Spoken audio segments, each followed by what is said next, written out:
Hello, welcome. You know, everyone highlights the bright, shining stars of their family tree. Well, that's okay, but tonight we celebrate the dark side of our family tree. Some people have one, maybe two stories in their family history. Oh, we have many. And the Family History Project magazine starts now.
Get a sip.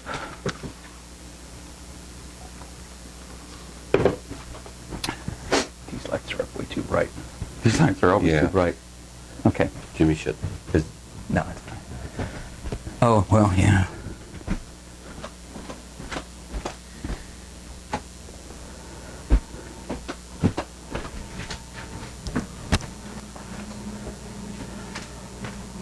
Okay.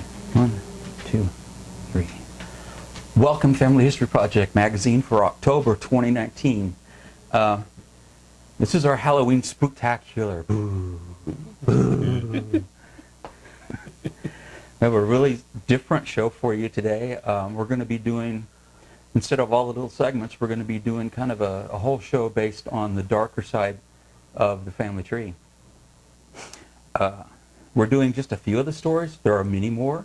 If you'd like us to do more of these in-depth kind of stories on people, let us know, because we have tons of information and pictures and stuff to share with you about people.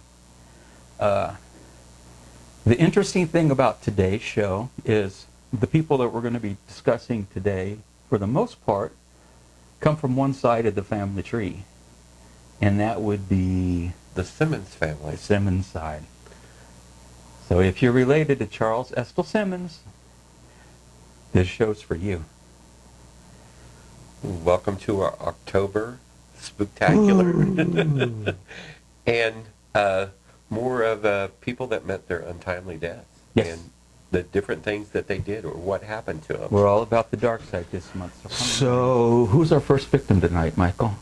Our first victim is John Hart Crenshaw, 1797 to 1871. And how is he related to us? Crenshaws are related on the Braden Simmons side. Through Okay. the Bradens. Okay. Sarah Jane Crenshaw Right. Braden. It's through her ancestry. Okay. We'll put a lineage up so everybody knows how these people are related, but just so we're all clear, it's another one of them Simmons ones. Anyway, he was listed as the evilest person in the history of the state of Illinois. Wow. He kidnapped free slaves and sold them back into slavery. He tortured them. He beat them. Wait a minute. He stole slaves. Yes, kidnapped them.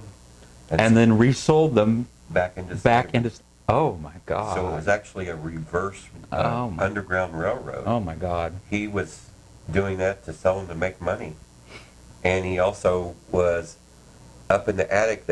He made stalls in the attic where he put the women and he'd breed them so he could make more slaves and make more money. That's why he's so evil. His house is still there. It's owned by the state. I heard it's haunted. It's called the Old Slave House, and it is haunted. They have seances and different things there.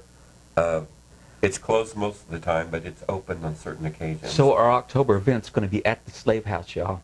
Yeah. No. I ain't going up No. there. He ain't getting me up in that rickety attic. But anyway, he had Abraham Lincoln stay at his house at one time and slept there overnight as guest. They used to have big balls. They had the second floor ballroom in the house, the mansion house, and they had a lot of prominent people. He was very wealthy. Wealthy. How did he get his wealth? He had a salt mine, which he had a government contract for. So that's why he was allowed to have slaves in Illinois. And this was during the Civil War? And before. Yes. So was he a contractor? Or got government money for doing the salt? Yes, he got paid to do that. Okay. And they used the salt, like the army, to preserve food, so it was really important. And it was It was a must-have commodity. Right. Yeah, okay. Like gold or iron or that kind of stuff. And he made a lot of money off of it, and he sold slaves, and he made slaves and sold them after he would get the women pregnant. Crazy. He also, it was so wicked, his great-grandson is a serial killer in Texas named Joseph Ball in the 1930s. So, sharing is caring, I guess. Right. It kind of skipped down a couple generations. Oh, Lord. But Joseph Ball had a bar restaurant in Texas in the 1930s, and he would mess around with the waitresses, and when they didn't want to do anything or he got tired of them, he would take them out back and feed them to his alligators. Oh, my God. Get out of here. And seriously, he's known as the Alligator Man and many other different titles. He had 20 known victims. That's known. Oh, Lord. And, yeah, he was a pretty bad deal. So that side of the family, which is distant, but they still are blood related, way back there. Horrible. That's horrible. Wickedness. That's worse than any movie I've ever seen. Yeah, it's pretty. And there's videos on both of these people on YouTube. There's books. There's all kinds of documentaries and different things on these. So check it out. Go to YouTube. Go to Google. See, you got to respond to us, because I really want to do an in-depth story on this one. I really want to dig into this one. I hear Macy, the studio dog, our producer and director, calling for a treat. So I'll be right back. There she is. Say hi, Macy May. Hi, Macy May. Okay. Hi, girl. Anyway, another one we have in Morgan County, Missouri, where most of my mom's family was from. There was a murder involving two people, and his name was Ewing Fields Tucker, 1800 to 1866, and Elijah Slocum, 1800 to 1866.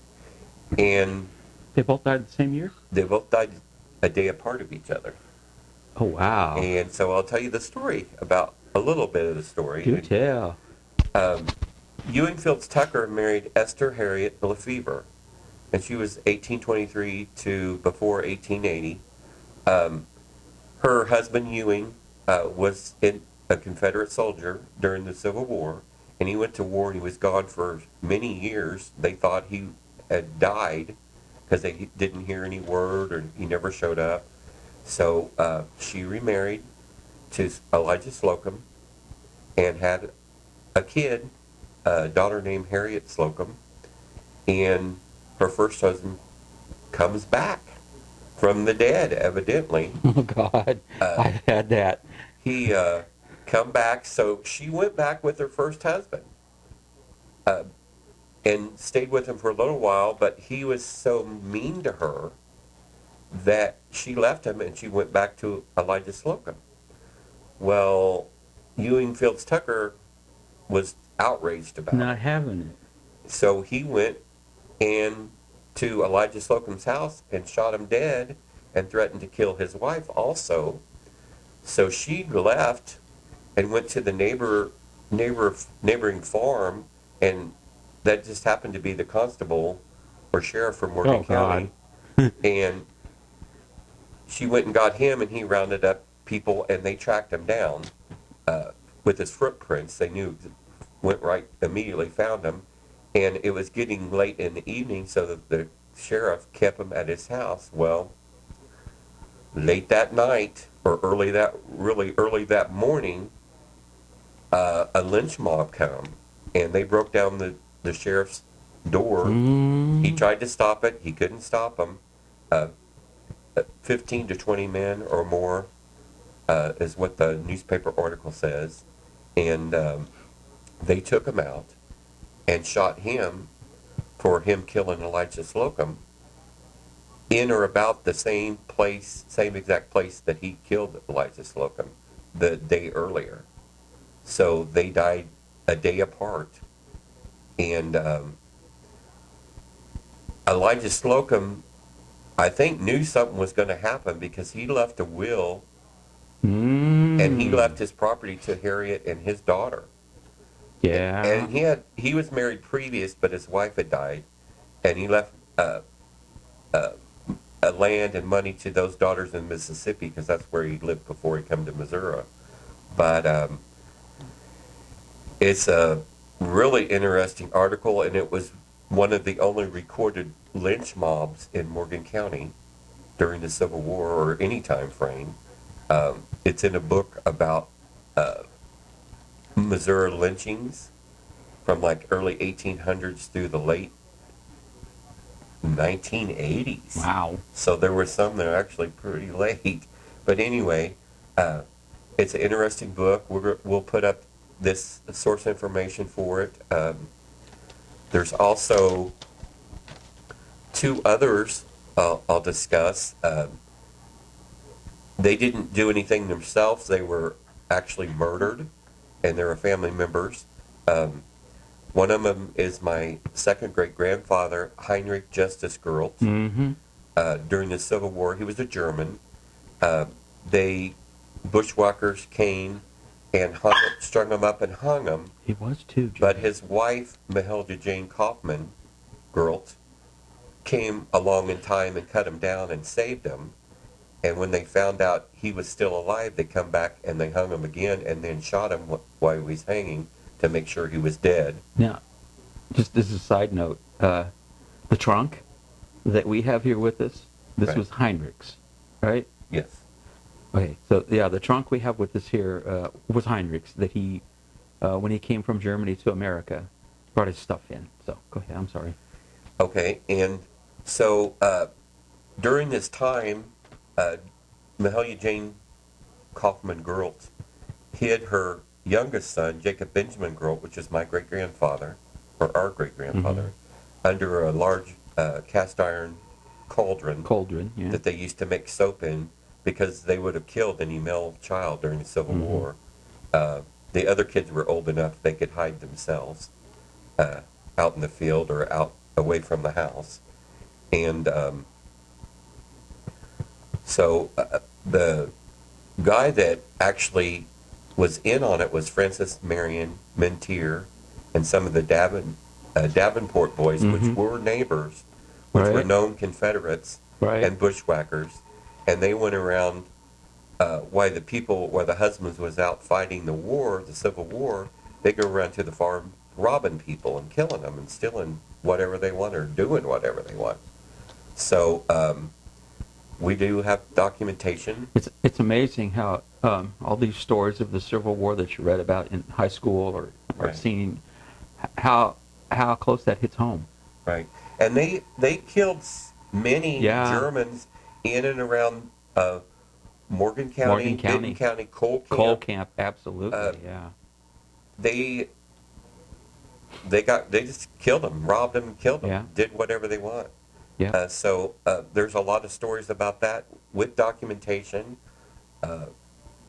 during the Civil War records. So there's actually more than what we knew. That is another person I would love to go extremely in depth on it. I would love to find some kind of written record about what happened to him Right. in his final, his death. Right. And it's hard to find, but it's out there. We'll find it. His death date actually comes from his probate record, because that was recorded Right. in the probate record, and the probate record tells quite a bit. But it doesn't, this is stories that my grandmother told me all my life. So Yeah, the stuff me too. I remember. Me too. I've heard these stories. And my whole also life. my grandpa Simmons, Francis Marion Mentier, his daughter, Elvira Mentier, married Isom Wright Braden. So they actually are related to Grandpa Simmons. And there was ones that ended up hurting my grandma's grandpa. Right. Yeah. So another one that was murdered for her money is a little bit farther back. It's Mary Dabney Winston Massey, Yes. 1740 to The 1835. Dabneys. And how the Dabneys related. The Dabneys are on the Crenshaw side. Right. So this all kind of goes back on the Simmons and Braden. Absolutely, yeah. So anyway, she was the step grandmother of Patrick Henry. Yes. And when she was young, her boyfriend was Thomas Jefferson, and they got into a spat, and she got jealous, so she stopped dating him, and she went and married an 80-year-old man. Mm-hmm. And she was probably 16, 17 at the time. Anyway, she married Isaac Winston. So we came this close to having a president. Well, in our Patrick family. Henry, yeah. She was the only grandmother Patrick Henry knew, so that was actually what he knew as his grandmother. Right. His actual biological grandmother had already died before he was born. Right.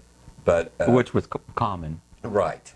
Yeah, back then. Back in colonial times, you didn't live very long. If No. you lived to 40, that was old. That was old. But anyway, Mary was traveling, and she stopped at an innkeeper's tavern, and they went in and robbed her, and she had caught them, and before she could tell anybody, they killed her and got rid of all of her belongings, and the people that owned the tavern left the area and just left the tavern because they knew what they did, and they knew people was going to come after her. But it was almost a year before they found out that she had actually even died. Yeah. Sad story. Because the people that did it took off. Sad. So it's an unsolved mystery to this day. Yeah. And in most of the histories, Mary Dabney is listed as Patrick Henry's grandmother, but she's actually a step because she didn't have any kids by Isaac Winston. Right. So, and then she married a Massey, and she had a whole slew of kids, all very prominent in Virginia, early prominent families. So this was a big scandal at the time. And after she married Isaac Winston, she got left a dowry with all the property, and she was only married to him for 2 or 3 years because he was older. And Mary Dabney's cousin, they're all related, or married into Thomas Jefferson's family, into the Carrs and different ones, Dabney Carr. So there's just so much history on that. And sorry, everybody. but yeah, I would get, and there's a book on Mary Dabney Winston Massey. It's called What Does America Mean to You? If you look up on Google it, and you can find it, you can actually look at the whole book. It talks about the Winston and the Dabney families and what happened to her, and Patrick Henry, and just a lot of early Virginia families. It's a really good resource. It's really well written and documented. And sourced. And sourced. Yeah. It's a good book. So yeah, the others, check out the videos. We have a little bit of, we actually will, and we'll put these in the credit for John Crenshaw. We actually have a picture of John Hart Crenshaw. Just a second, I gotta. We have a picture of his great-grandson, Joseph Ball, the alligator man in Texas. This is on Wikipedia, so it's fully documented, fully sourced. And there's tons of video and documentary about these people. There's so many more people in the family that we have stories on. So, we research. So, can I talk about my favorite one? Which one is that? You know, my favorite one. Okay, you can talk about. I can't wait. I can't wait. My favorite one. You are not going to believe who we're related to. You're not going to believe it. We are my 7th great grand aunt. Both of our 7th great grand aunts is none other than Ann Putnam of the Salem witch trials fame. She was one of the first accusers of witchcraft, and the whole story, her parents, the whole story is just awesome. It's like her mother was named Ann also, and she had, by the time Ann came along, she had had 7 infant deaths, and she was a woman of the cloth, shall we say, and she was just absolutely determined that those deaths were caused by witchcraft. And so when her daughter Anne accused Tituba, the slave girl, and some other people in Salem, Massachusetts, of witchcraft, her mother was right on board with it. A lot of people went to their deaths at the gallows because of Ann Putnam. And once the Salem witch trials got into full gear, her father, Thomas Putnam, spent his days buying up the land of all the people who were accused or who had been hung from witchcraft, or because they were accused of being witches. So the Putnam family was so hated in Salem, Massachusetts, after the witch trial, that they were buried in unmarked graves. To this day, we know the mound where they're buried, but they're unmarked. They will never be marked.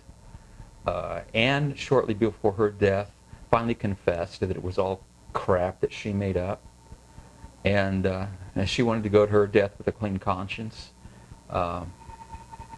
But there are some things confessions just can't fix. A lot of people died at her hands, in her words. But yeah, we're definitely blood related.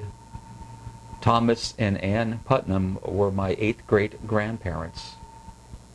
And mine too, yes. So we're directly related to those. Something to think about. Some very cool stories tonight, Michael. Yes, Google them, read about them, find out about them. There's a lot you can learn from. Please let us know if you'd like to see more of this. We're not opposed to doing a complete show about one person's life, any person's life.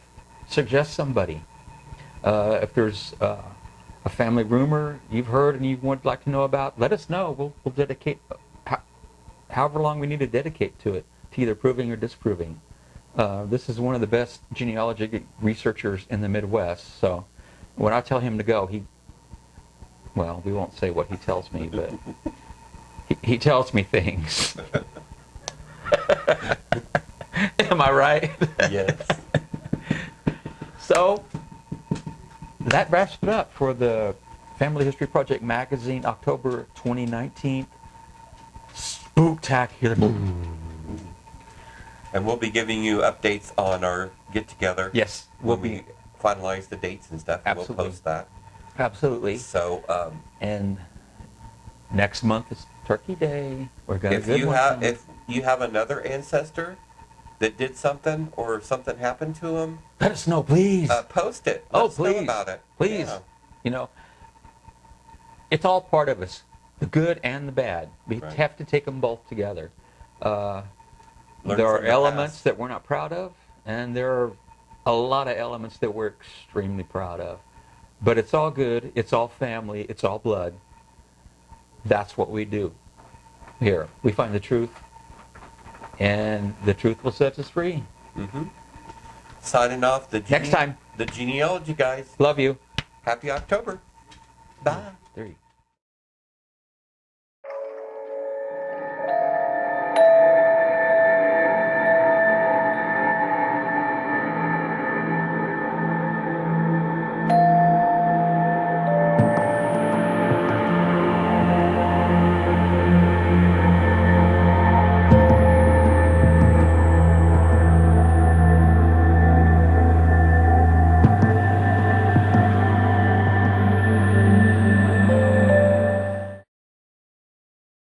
You're on.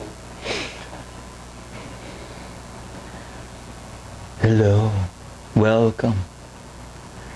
You know, everybody highlights the bright, shining stars of the family trees. And, well, that's okay. But tonight, we celebrate the dark side of our family trees. Most people have one, maybe two stories. We have many. The Family History Project magazine starts now. Welcome. You know, everyone likes to highlight the bright, shining stars of the family trees. Well, tonight, we look at the dark side of our tree. Some people have one or two shining stories to tell. We have many. And the Family History Project magazine for October 2019 starts now. Hit the red button. Okay.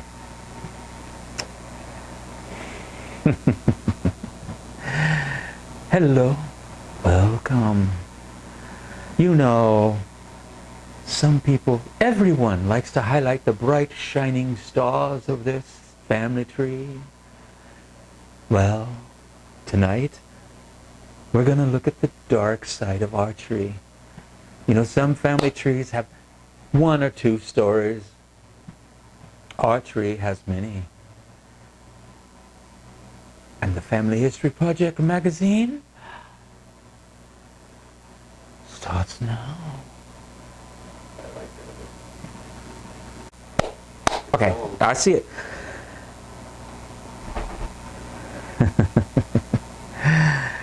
Hello, welcome.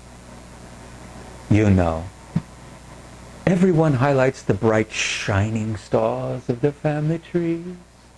Well, tonight, we're going to look at the dark side of our tree. Some people have maybe one or two stories of the family. We have many. And the Family History Project magazine starts now.